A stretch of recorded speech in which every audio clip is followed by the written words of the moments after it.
Good morning, everyone. Hi.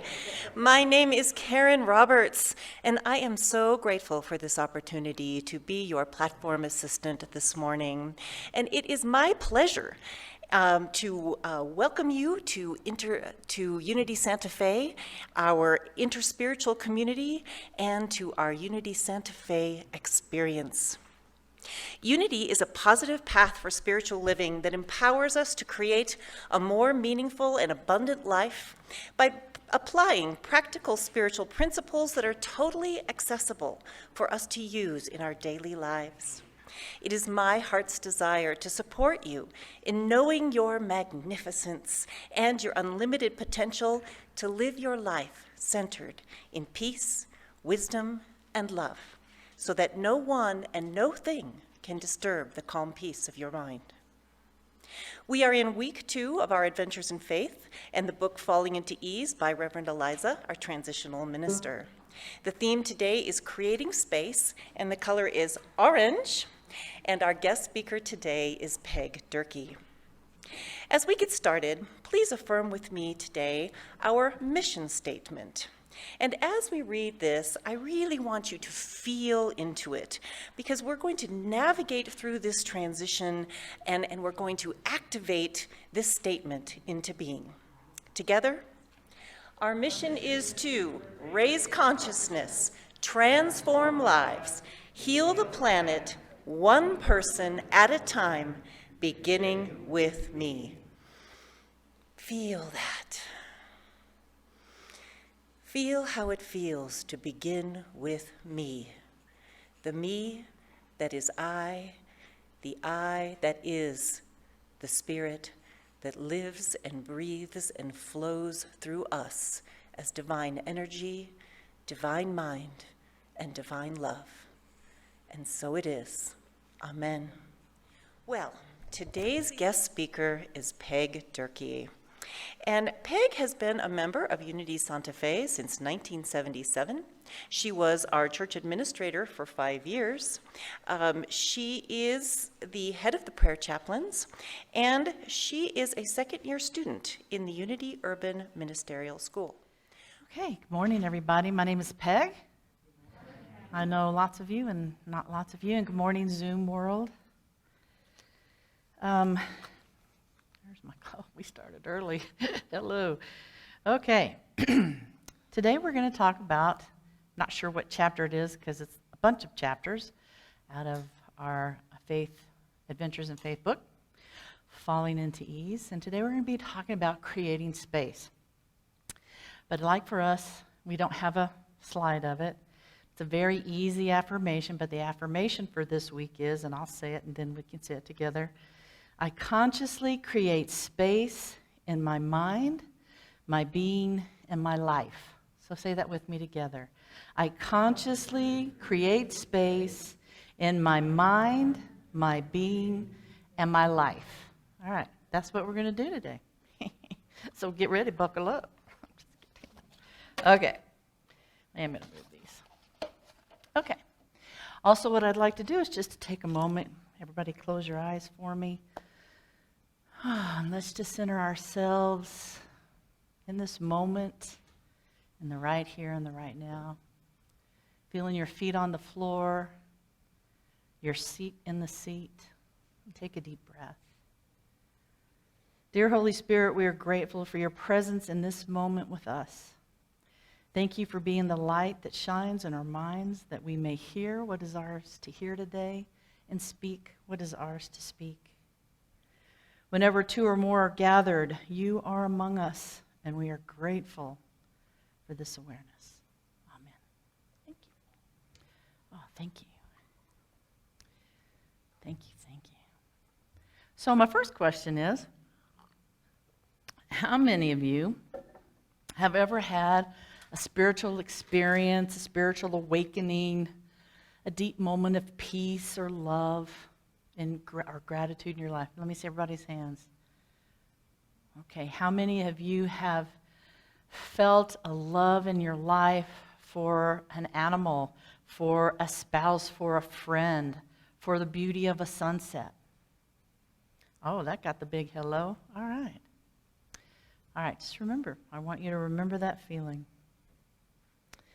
Okay, so when we want to create space, we have to look at what's in our space already, right? We all have space in us. We have the space of the love, of the beauty of the sunset, the spiritual awakening, whatever. You know, when we bought this building, it was a grocery store. We had to create a different space because we wanted that grocery store to be something different, right? So what we did was we took out everything that was grocery store-like. We took out the shelves, we took out the wallpaper. We took out so much stuff out of this place because we had to make room for something different. Because we couldn't just put these chairs in here. There wasn't room for them, right? We couldn't, we built, hello. We couldn't build the stage because there was something occupying this space. So what we're going to talk about and what Eliza talks about in this book is creating that space. Now, we're not building from scratch, is what I'm trying to say.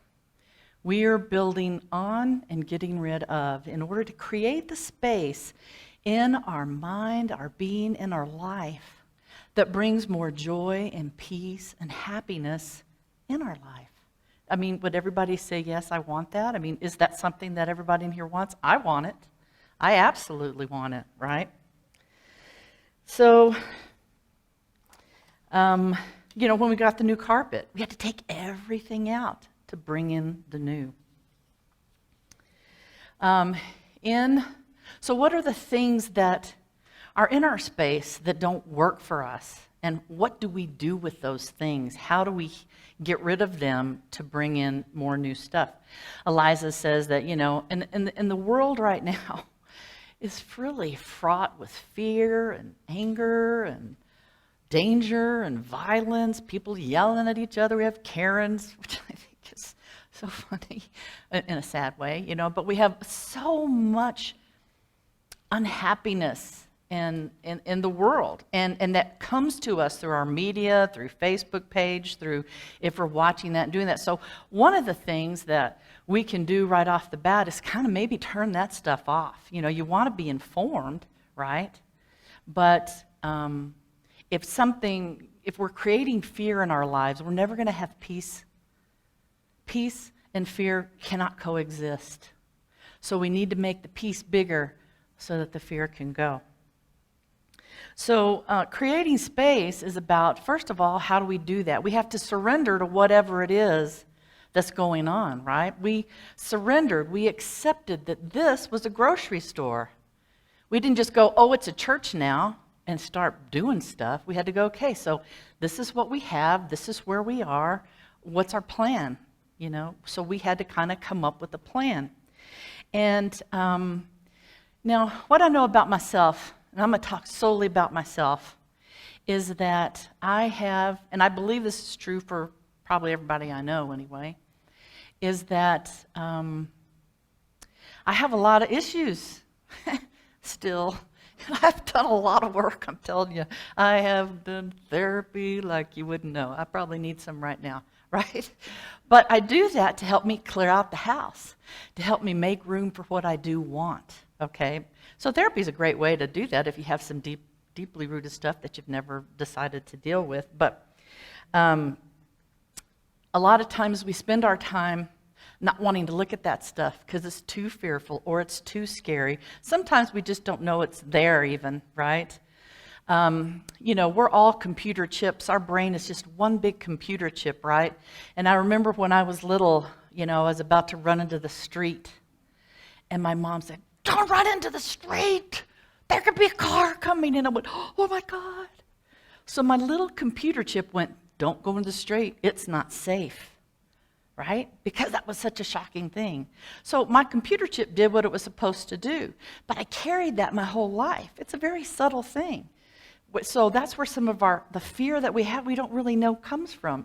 So I had to go, I had to learn how to go, thanks for sharing, computer chip in my mind, the monkey mind, whatever you want to call it. Thanks for sharing, but you know what? If I look both ways, I can cross the street and be safe. So there are parts of us that we have to kind of go back and reframe and heal and make a new decision. That little 8-year-old girl made that decision that it's not safe out in the world. But as an adult, it's my turn now to take care of myself and to tell that little girl, oh no, you know what, it's okay. All we got to do is look both ways, and we'll be fine. So that's some of the stuff that we have to look at. There's different levels. There's the big, my parents were alcoholics, and what's for dinner tonight? Is anybody coming home to help me? That's a big issue, right? So that's what sends me to therapy. But so there's the big ones, and there's those kind of little ones that we don't even know affect us. So Eliza says in the book, what blocks our ability to create space is resistance to what is, these are her words, our beliefs and our fears. So a great pointer is anytime you're feeling fearful, that's a pointer. Why am I afraid? What does that fear need to tell me? Instead of just going, I'm afraid, I'm not going to do that. Well, why not? Our feelings are those things knocking at our consciousness and going, hey, pay attention to me. Look at me. Heal me. Our beliefs and our fears. So again, what blocks our ability to create space? And we're really talking about peaceful, loving, creative space, right? Resistance to what is, our beliefs and our fears. And where she says she says our beliefs are primarily handed down from our parents, so true, or lack of parents, our ancestors and culture. And I think all that's true, right? My family in Texas lives a totally different life than I live here in New Mexico, right? We have the culture of red or green. They have Tex-Mex. Their red chili's like gravy. It's pretty good, but it's not our red chili, right? So there's all those, and there's all kinds of different cultural things that we have, they don't have. So that's a true statement. So what is our job is to figure out what beliefs do I have that don't work for me anymore? What am I afraid of? Where does my fear show up? And what do I resist? Now, I think the resistance comes from the fear. The resistance comes from not wanting to look at that or deal with that, not accepting what is. It is what it is. That is just, it just is. And when I resist what is, I'm going to feel fear, anger, pain. I had a boss at the co-op, I used to work at the co-op, loved and adored her, but boy, she did not know how to communicate. She just didn't. She'd say it was blue for me, it was green for someone else, and then it was just a nightmare, right? And I fought, I pushed against that. You need to learn how to communicate, right? This is unfair. And I would go talk to her, and she would deny it all. And finally I went, that's just who she is. So I need to quit expecting her to be anything different than what she is, right? This is who she is. Surrender, right? I surrendered to who she was. And I made the adjustment. I had to go, okay, so I'll stop expecting all the communication to be exactly what she says it's going to be. I'll wait for the surprise, and I won't be disappointed. So that's how I take care of that today. That's how I stop resisting, letting those things become a pointer. I just am throwing this in here. AA says it's clearing up when we do that deep work, it's clearing up the wreckage of our past. And that's what we're doing. We need to clean up all those things. I know what my stuff is, but I don't know what yours is, and only you do. And once again, it's listening to those feelings. It's paying attention. I lived in Taos in the 90s, and I'm a loner, just so you know. I'm a very extroverted introvert. I could spend weekends all by myself. But if something was going on with me, I would sit on that couch. This is before Eckhart Tolle. I'm just saying. He wrote the book. I didn't. What is this feeling? What are you trying to tell me? I'm feeling really sad. what is that about? What do I need to look at? So journaling is such a great way to get all that stuff out on paper and look at it and go, oh, wow. You know what? My boss reminded me of my father. And I've done so much work on my father, you just got to know, on my relationship with him. I just have. But there's still residue left, right? And she helped me see that. Oh, I could say, Dad, it's a beautiful day. The sky is so blue. And he goes, it's not blue, it's green. And you don't know what you're talking about. It's like, but yes, I do, you know? So she helped me see that I had a wee bit more forgiveness, had a little bit more to do. You know what? Probably have even more. But what happens when we start healing those places within us is we create more room for the Christ consciousness that's in us to expand.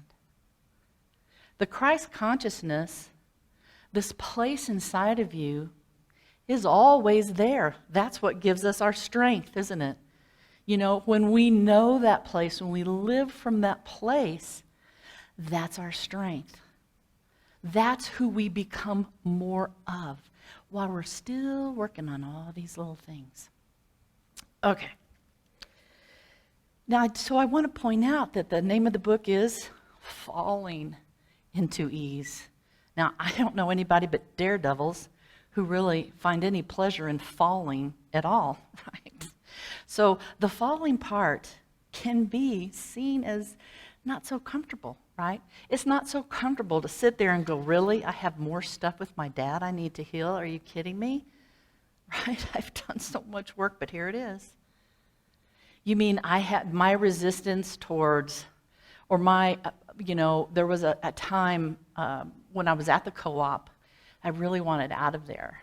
And I got to tell you, I never have a problem getting a job. Never. I apply for a job, I get it. 2.5 years I was looking for a job to get out of there. I could not get out. And I didn't understand. And divine order didn't want to hear about it. This isn't divine order. Something's wrong here.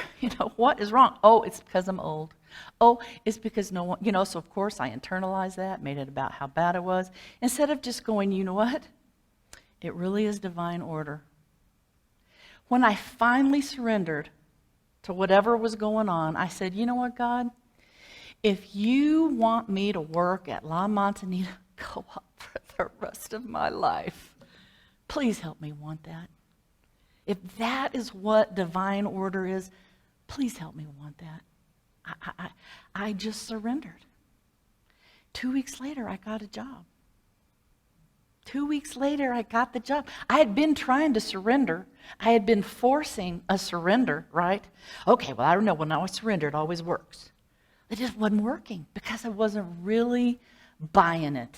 I wasn't really buying that Christ consciousness within me, that God self, really had my best interests at heart. Didn't believe it because you know what? I wanted out of that place and I wanted something else. But I surrendered. And I got the job. Now, getting that job's a whole other story.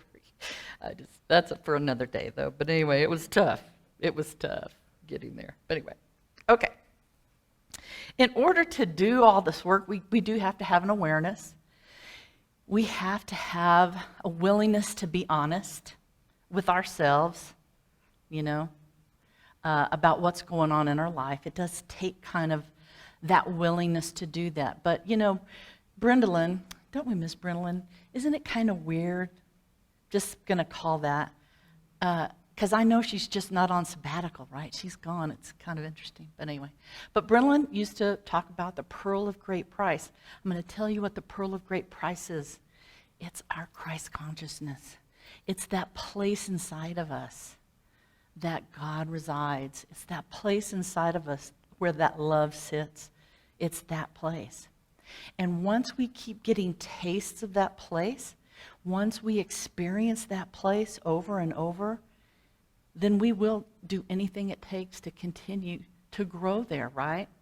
I know that place. I've had my spiritual experiences. I've had all that.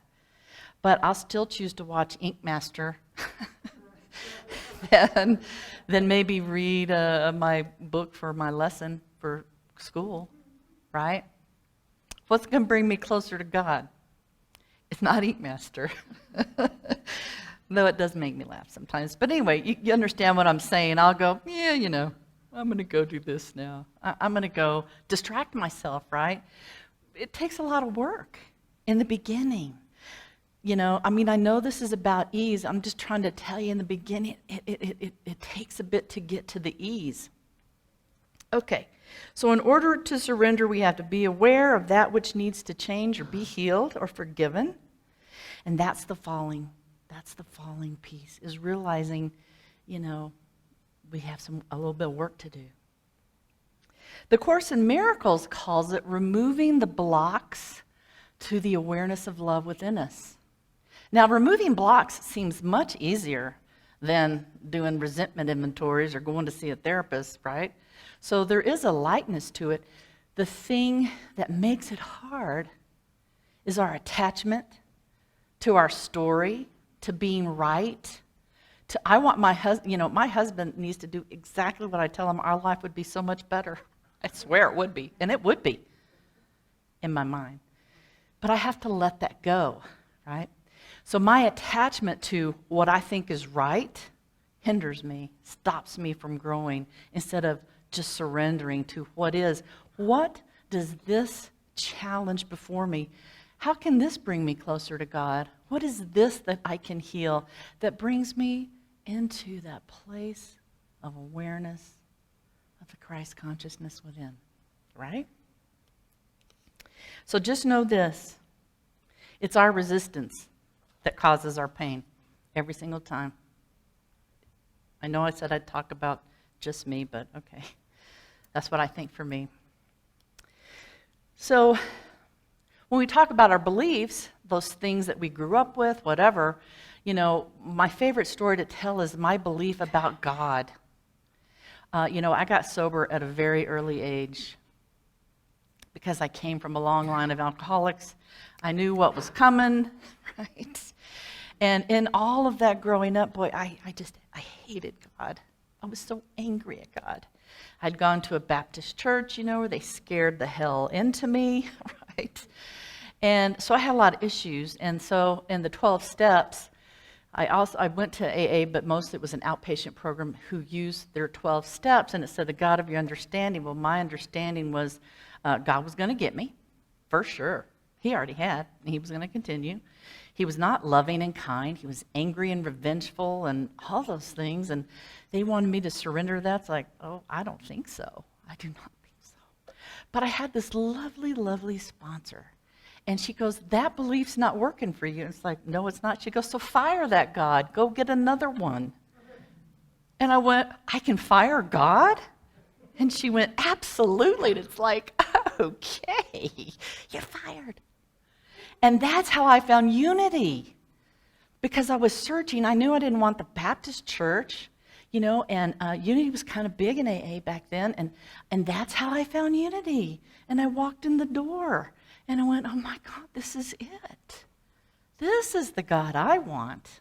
Loving, kind, divine order, always good. I'm good because I'm his child. I'm inherently good, right? There's my strength. I'm inherently good because of who I am, right? Because who created me? Not my ego mind. It created this mess in the world of form, but not on that second level, in that level of divine mind. Okay. All right. So one of the ways that we create space is through unities, denials, and affirmations, right? So we're all aware of the affirmations, right? We say affirmative prayer all the time. I am at peace. I am creating sacred space. And in all the classes I've had to take on my journey to becoming a unity minister, we talked about denials. I think we forget about denials a little bit. And so the denials help me stop that negative thought. It helps me put that back in its place, right? So I deny that this feeling of frustration and anger over my relationship with my boss has any real power over me. And I affirm that she and I have a divine plan, despite appearances, that's working together for our highest good. That's a denial, and that's the affirmation. You fill in that space with what you want, with what the truth is. That's what we do as prayer chaplains, right? People, prayer is not about, oh God, please, please help, me get the job. Though that was my prayer. It's like, God, what are you doing? I want that job.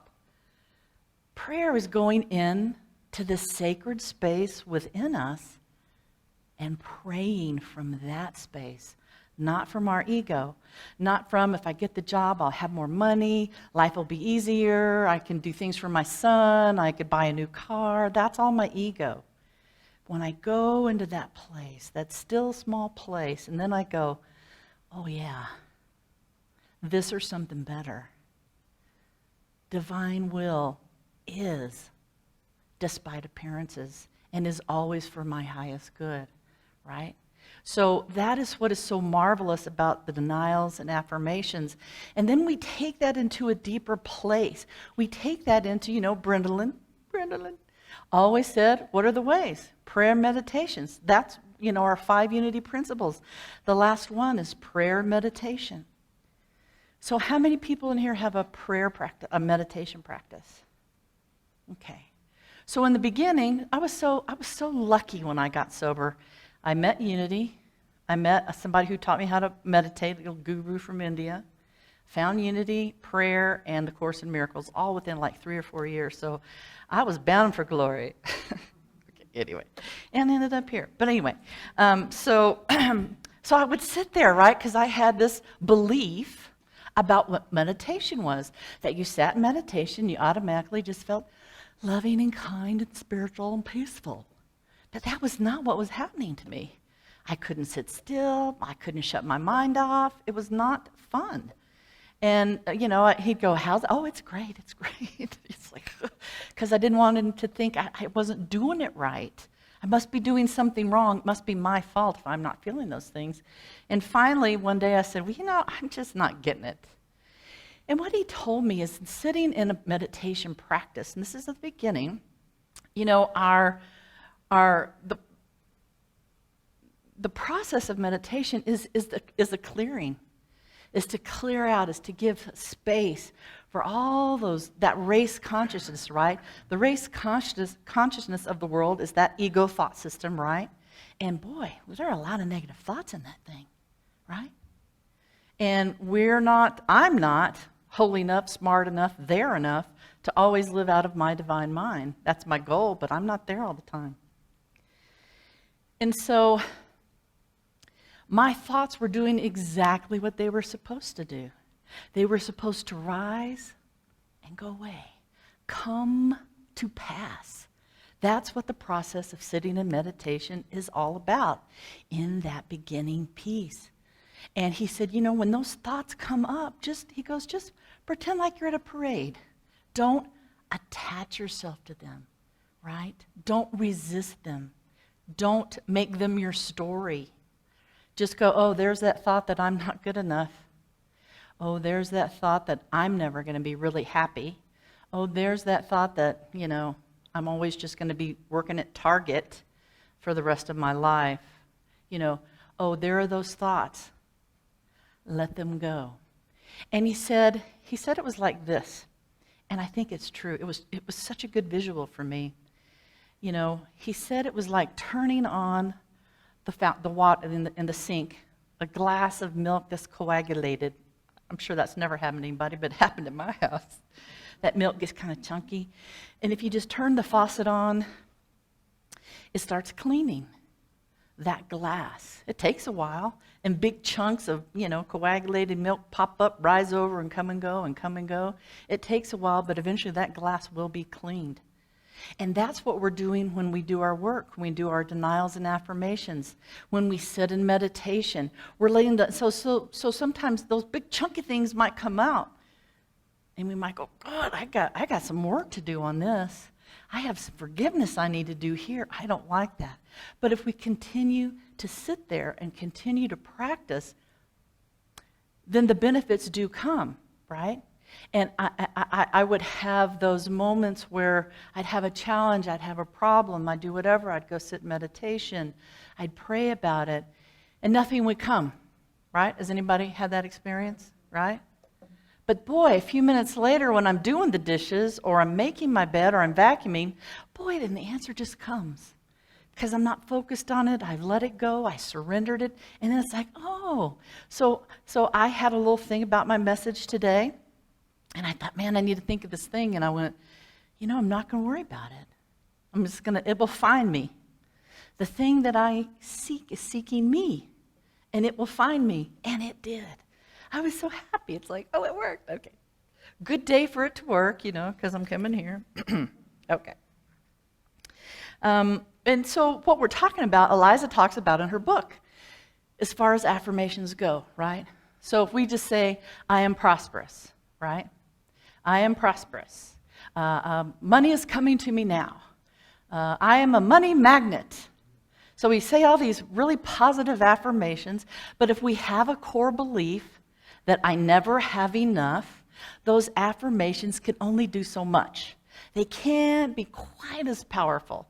Maybe that's why I only won $29 in the lottery last week and not the big jackpot, because I still have, but boy, I won $29, right? I'm so excited about that because now I have a real feeling to attach to my affirmation, right? Anyway, so, it's not that affirmations won't work, they just won't be able to be as magnificent in your life unless you that's why in any prosperity class I have ever taken, we always talk about old beliefs, looking at ourselves. They're like doing, if you're familiar with AA, there's like a 4-step inventory where you take a written and moral inventory of yourself. I'm telling you, that's what we do in prosperity classes because they want us to clean up those unconscious beliefs that we have so that we can let what's really truly come to us. So she talks about, so what all this is about is aligning our frequency with our good, right? Aligning that frequency. It's like an antenna, right? So at my house, I love to watch Judge Judy because my mother watched Judge Judy. And so when I watch it, I feel like I'm kind of being close to my mom. So I'm watching Judge Judy, and on my house, we have this wrought iron screen door. And when the wind blows just right on that screen door, it messes up Judge Judy. This is when I had an antenna. It messed with the frequency. So I'd have to go to the door, open that screen door and leave it open to get the antenna to work so I could watch Judge Judy. I know that's goofy, but I had to get out of the way what didn't work for the frequency of what I wanted. That's what we're doing here today. That's what we're doing when we fall into ease, is we're creating that space. Now, I have to tell you, I was very excited to get this topic because I think this is very sacred work, what we're doing. It's very sacred. Now, in a prayer class I took a couple years ago, probably 3 years ago, they talked about hallowed be thy name. So hallowed be thy name means we're making the name of God sacred within ourselves. And I had been thinking about that, not so much for this, but the light bulb started going off. I went, man, I wish I could remember where that was. I wanted to read more about being hallowed and how you hollow yourself out. Where did that come from? I don't know. Couldn't think of it. And I thought, it will find me. What I'm seeking is seeking me. And I thought, okay, we'll let it go. I'm telling you, the very next day, I had to, I'm taking a prayer class right now, and we had one book we had finished, and we were starting on Teach Us to Pray by Charles Fillmore, which I highly recommend. And very first page of that book, he talks about being hallowed. And he talks about, so I went, okay, there you go. I'm on a roll now, right?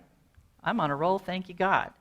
And so in the very first thing, there's a guy named, what's his name, Ferrara Fenton.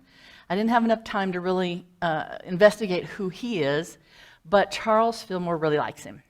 And he has a prayer, and Charles says that this is an affirmative prayer, that the Lord's Prayer is just really an affirmative prayer. And it was meant to be an example for us, not the prayer that we always say, which is very hard to sing as well, and I know you know that, right? So let's see. What does it say? Okay. Boy, I want to read it. Okay, here it is. Here's the affirmative prayer of the Lord's Prayer. This isn't the Aramaic, so don't confuse it with that. Our Father in the heavens. Where's that? The kingdom of heaven is within, right? Your name must be being hallowed.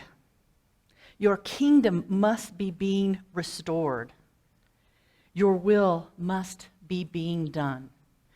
Now, I'm not so sure about the beings, but what I know is that they're saying, we got to go within. We got to find that place within. So, has anybody ever seen a hallowed tree? Right? Hallowed trees are actually, there's some very ancient ones and considered like very spiritual, some of these trees.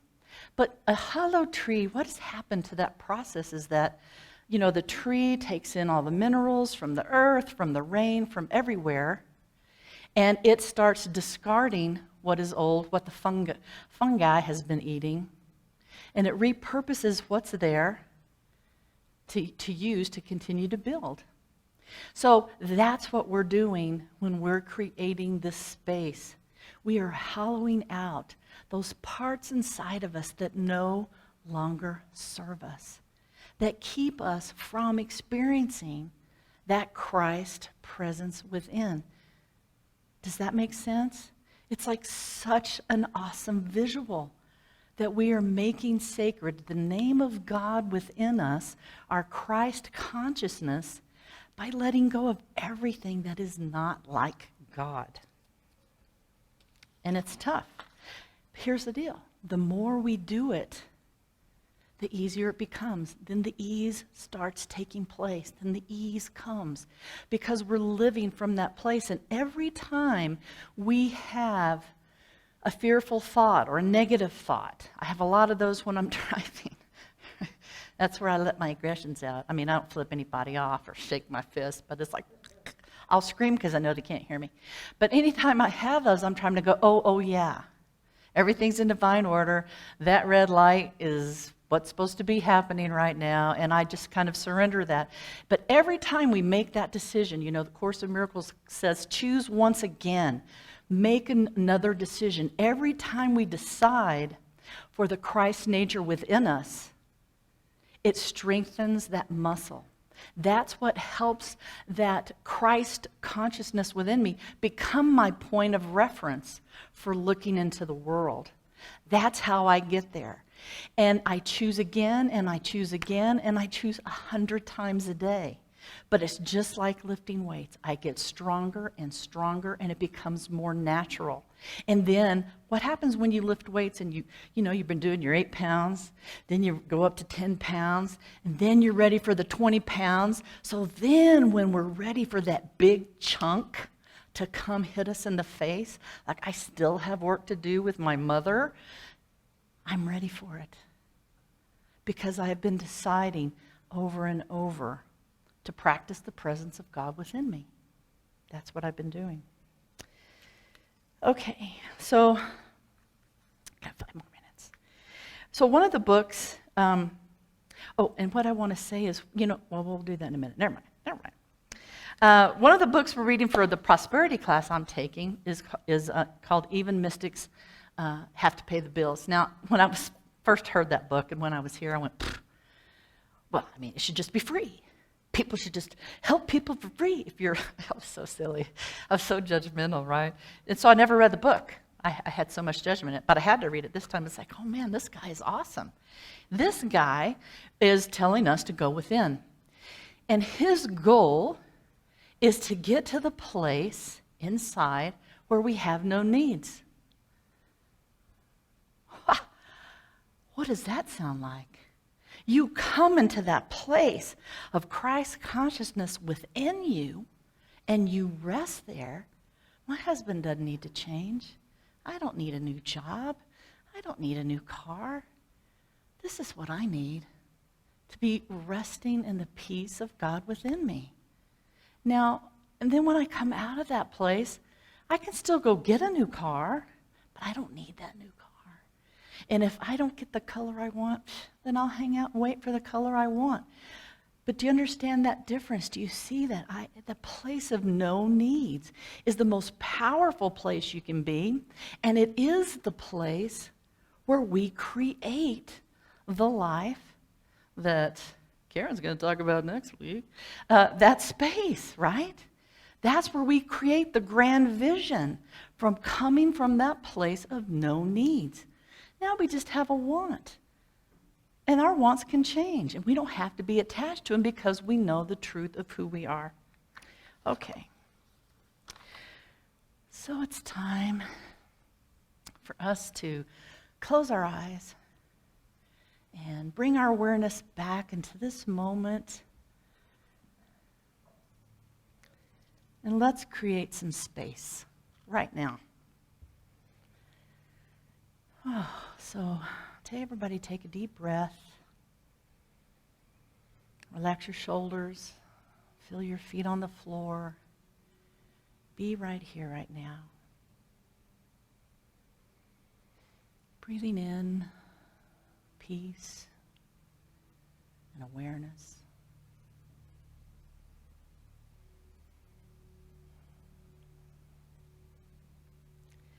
Now I want you to think of a time. Everybody raised their hand at the beginning. Think of that time when you had that spiritual experience, or that moment of deep peace, or that moment of deep love for someone, a pet, for that spiritual experience that transformed your life.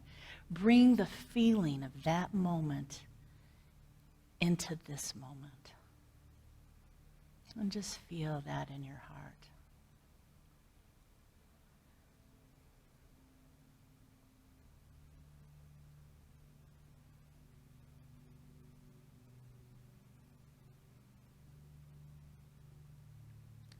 And as you feel that joy, or that love, that peace, let it expand. Let it expand into your chest, feeling it deeper.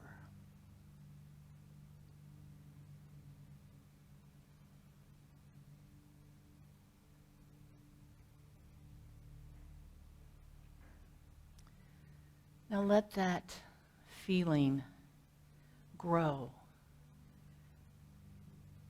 into your throat, into your head, into your arms.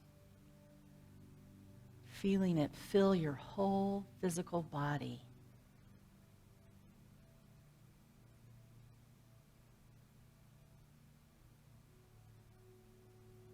And with this feeling, begin to see the energy that it brings. It could be a white light. It could be a pink light. Whatever that light is for you, see that filling every cell of your body.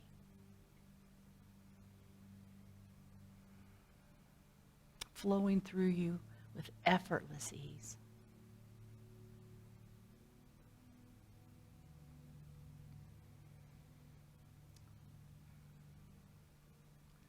Feel it radiating out of every cell.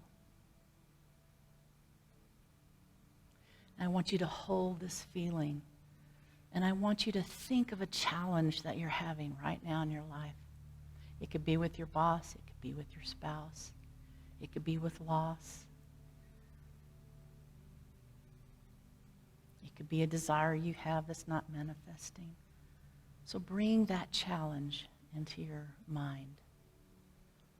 Think about the details quickly. Think about how that makes you feel. And now I want to see you. I want you to see that problem surrounded by this deep love or peace or joy that you created right before. Bringing that challenge in to this feeling, into this space, into this indwelling Christ Spirit, into this hallowed tree. This is your new sanctuary.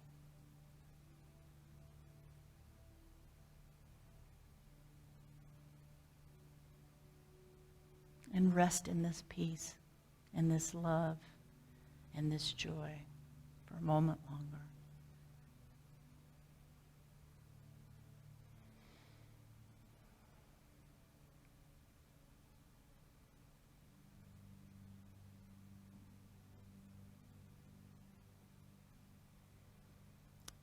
And dear sweet Holy Spirit,